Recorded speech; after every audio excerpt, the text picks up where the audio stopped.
हे एभ्रिवान, आज मेरो कलेजको एक दिन सँगै बिताउ है त।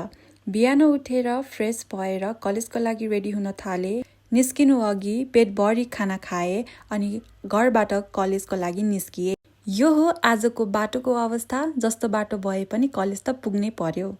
अब म गाडीको लागि जाँदैछु।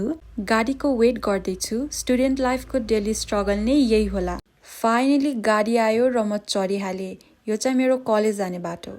त्यसपछि म गाडीबाट झरेँ। आज चाहिँ एकदम गर्मी थियो गाइज। फाइनली कलेज आइपुगेँ। त्यसपछि म क्लासतिर लागेँ। क्लासमा पुग्दा त म नै सबैभन्दा पहिला रहेछु। त्यसपछि एक एक गर्दै सबै साथीहरू पनि आउन थाले। अनि सर पनि आउनुभयो र क्लास अफिसियली सुरु भयो।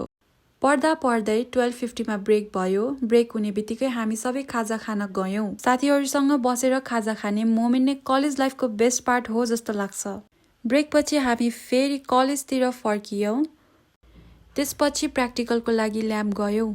यो चाहिँ हामीले प्र्याक्टिकलको लागि सोइल स्याम्पल कलेक्ट गरेको। प्र्याक्टिकल पछि अझ एउटा क्लास पढेर कलेज सकियो र घरतिर फर्किए। घर जाँदा मलाई एक्कासी कुल्फी खान मन लाग्यो अनि मैले एउटा कुल्फी पनि किने र म यसरी खाँदै घरतिर लागेँ।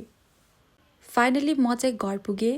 घर पुग्दा मम्मीले चाहिँ यसरी खाना पकाउँदै होइसिन्थ्यो।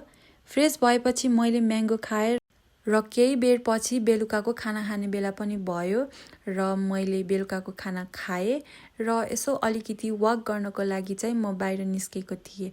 हस् त गाइज, आजको लागि यति नै। Okay, by.